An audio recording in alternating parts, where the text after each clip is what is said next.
Hello friends, welcome to back my YouTube channel Raj nursing education. तो आज की इस वीडियो में हम डिस्कस करेंगे COPD, chronic obstructive pulmonary disease. क्या होता है सीओपीडी, इसका इंट्रोडक्शन क्या है, ईटियोलॉजी क्या है, पैथोफिजियोलॉजी क्या है, क्लिनिकल मैनिफेस्टेशन क्या है, साइन सिम्टम्स क्या है, तो सब कुछ आज इस वीडियो में डिस्कस करने वाले हैं। तो chronic obstructive pulmonary disease is also known as chronic obstructive lungs disease, यानी कि इसे क्रोनिक ऑब्स्ट्रक्टिव लंग्स डिजीज भी कहते हैं।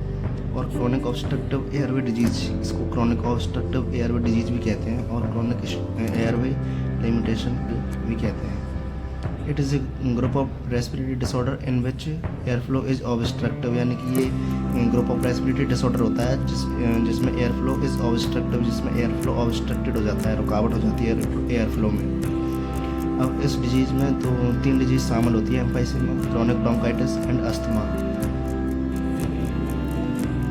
Common disorder that affect the movement of air in and out of the lungs, यानी कि कॉमन डिसऑर्डर होता है जिसमें क्या होता है, मूवमेंट ऑफ द एयर, जो एयर का मूवमेंट होता है वो अफेक्ट होता है लंग्स के, यानी कि एयर को इनहेल करने में प्रॉब्लम आती है। Chronic bronchitis and emphysema are quite common and often occur together. Chronic bronchitis and emphysema एक कॉमन डिसऑर्डर है जो कि सीओपीडी में होती है। फर्स्ट पॉइंट है इसमें सिगरेट स्मोकिंग। सिगरेट स्मोकिंग से सीओपीडी ऐसे हो। फर्स्ट पॉइंट है इसमें सिगरेट स्मोकिंग। तो सिगरेट और स्मोकिंग के दूर में क्या होता है कि इसमें कार्बन मोनोऑक्साइड और कुछ अन्य रसायन जैसे निकोटीन वगैरह पाए जाते हैं जो क्या करते हैं लंग्स में जो एल्वेलाई प्रेजेंट होती है उसको अफेक्ट करते हैं, उसको नष्ट करते हैं, जिससे कि एयरवे सांस लेने में प्रॉब्लम आती है। उससे क्या होगा, ज़्यादा म्यूकस सिक्रेशन होगा। म्यूकस सिक्रेशन होने से क्या होगा, उसमें स्वेलिंग आएगी, इन्फ्लामेशन, इन्फेक्शन होगा। सेकंड पॉइंट है chronic respiratory infection like sinusitis. जो नेजल कैविटी में साइनस पार्ट होता है तो उसमें इन्फ्लामेशन, इन्फेक्शन हो जाता है। Long term exposure to irritant that damage the lungs and air flow, यानी कि लंबे समय से इरिटेंट, जो इरिटेट करने वाले जो कारक होते हैं उनके संपर्क में आने से लंग्स डैमेज होगा और एयरवे में ऑब्स्ट्रक्टिव उत्पन्न होगी।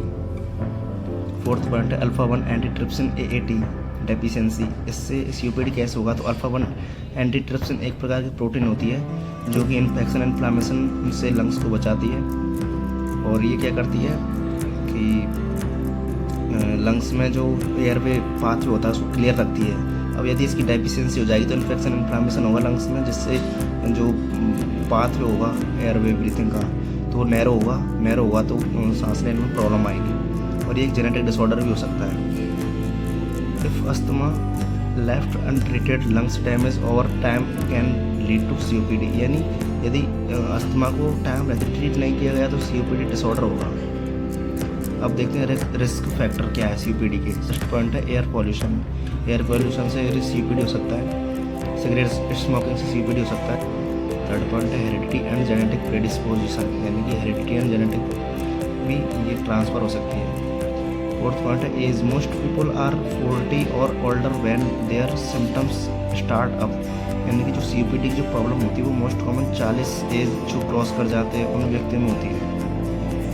देखते हैं क्लिनिकल मैनिफेस्टेशन, यानी कि साइन सिम्टम्स क्या है, क्लिनिकल फीचर क्या है। क्लिनिकल मैनिफेस्टेशन में फर्स्ट पॉइंट है कफ, यानी कि पेशेंट को कफ रहेगा, खांसी रहेगी। डिस्पीनिया, यानी कि शॉर्टनेस ब्रीथिंग, सांस लेने में प्रॉब्लम होगी। थर्ड पॉइंट है wheezing sound and crackles. Wheezing sound होती है जो घरघराहट की सी जो आवाज़ होती है उसे वीजिंग साउंड कहते हैं, यानी कि सांस लेते टाइम जो घरघराहट की सी आवाज़ आती है ना उसे वीजिंग साउंड बोलते हैं। सांस लेगा। ट्रेकिपीनिया होता है, जो पेशेंट होता है वो ट्रेकिपीनिया का मतलब होता है रैपिडली सांस लेना।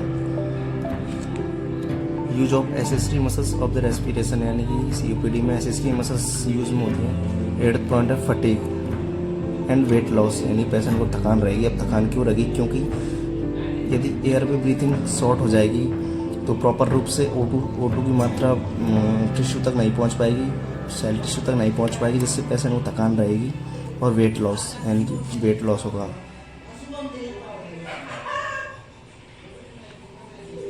एट्थ पॉइंट है इसमें चेस्ट टाइटनेस, यानी चेस्ट टाइटनेस हो जाएगा। Thorax deformities like barrel chest. Thoracic deformities like barrel chest, यानी जो पेशेंट की जो चेस्ट होती है वो बैरल टाइप में बाहर निकल जाएगी, यानी कि उसकी चेस्ट बैरल शेप में बन जाएगी। पिटिंग एडिमा रहेगा patient. Decrease PCO2 and elevated PCO2, यानी कि इसमें O2 की मात्रा कम हो जाएगी एंड CO2 की मात्रा इंक्रीज हो जाएगी। अब देखते हैं डायग्नोस्टिक इवोल्यूशन, यानी कि किस प्रकार से COPD डिजीज़ का डायग्नोसिस कर सकते हैं। तो फर्स्ट पॉइंट है इसमें medical history and physical examination, यानी कि मेडिकल हिस्ट्री और फिजिकल एग्जामिनेशन से COPD का डायग्नोसिस कर सकते हैं। आर्टेरियल ब्लड गैस है, आर्टेरियल ब्लड गैस, इससे भी COPD को डायग्नोस कर सकते हैं। थर्ड पॉइंट है ब्लड टेस्ट। ब्लड टेस्ट क्यों करते हैं? क्योंकि यदि इन्फेक्शन रहेगा तो ये। फोर्थ पॉइंट है स्पुटम एनालिसिस, स्पुटम को एनालिसिस करेंगे। चेस्ट एक्सरे, यानी कि चेस्ट एक्सरे करके देखेंगे, CT स्कैन करेंगे। पल्मोनरी फंक्शन टेस्ट, यानी कि PFT करेंगे। इसमें क्या हुआ, यानी कि it help to assess lungs function and to support the diagnosis of underlying condition, यानी कि इससे क्या होगा, जो लंग्स की जो फंक्शन करने की जो कैपेसिटी है उसको असेस करती है। इलेक्ट्रोकार्डियोग्राफी, ECG करेंगे। हम देखते हैं management of the COPD। First point है इसमें मेडिकल मैनेजमेंट, यानी कि मेडिकल मैनेजमेंट क्या रहेगा COPD में। तो फर्स्ट पॉइंट है इसमें ब्रोंकोडायलेटर मेडिसिन, यानी कि ब्रोंकोडायलेटर मेडिसिन देंगे। ब्रोंकोडायलेटर मेडिसिन क्या करती है, अपनी ब्रोंकाई को होती है, वो ब्रोंकाई को डायलेट करती है। जिससे क्या होता है, जो सांस लेने में जो प्रॉब्लम आ रही हो, जिससे क्या होगा, जो ब्रोंकाई नर्व होती है तो वो डायलेट हो जाती है, जिससे सांस लेने में प्रॉब्लम नहीं आती, अच्छे से सांस ले पाता है पेशेंट। सच एज डेरिफाइलिन, जैसे डेरिफाइलिन। सेकंड पॉइंट है कॉर्टिकोस्टेरॉइड, यानी कॉर्टिकोस्टेरॉइड क्या करता है, इनहेल्ड और oral steroid help to reduce airway and inflammation and relieve shortness of breath, यानी कि कॉर्टिकोस्टेरॉइड क्या करता है, इन्फ्लामेशन, जो लंग्स में जो इन्फ्लामेशन हो रखा हो तो कॉर्टिकोस्टेरॉइड मेडिसिन क्या करती है, इन्फ्लामेशन को रिड्यूस करती है। जिससे क्या होगा, इन्फ्लामेशन यदि रिड्यूस हो जाएगा तो उससे म्यूकस सिक्रेशन भी नहीं होगा, जिससे शॉर्टनेस ऑफ ब्रीथ से राहत मिलेगी। यानी कि इसमें क्या होता है, जो इन्फ्लामेशन हो रहा हो तो उसको रिड्यूस करती है इन्फ्लामेशन को, जिससे कि पाथ भी क्लियर हो जाता है और सांस लेने में पेशेंट को प्रॉब्लम नहीं होती है। थर्ड पॉइंट है expectorant, these drug help to expectorant, यानी these drugs help in removal of the secretion, यानी कि सिक्रेशन को रिमूव करने में हेल्प करती है। एंटीबायोटिक। फोर्थ पॉइंट है इसमें एंटीबायोटिक मेडिसिन। तो to allow treatment of respiratory tract infection, यानी कि एंटीबायोटिक क्या करती है, रेस्पिरेटरी ट्रैक्ट में जो इन्फेक्शन हो तो उसको ट्रीट करती है।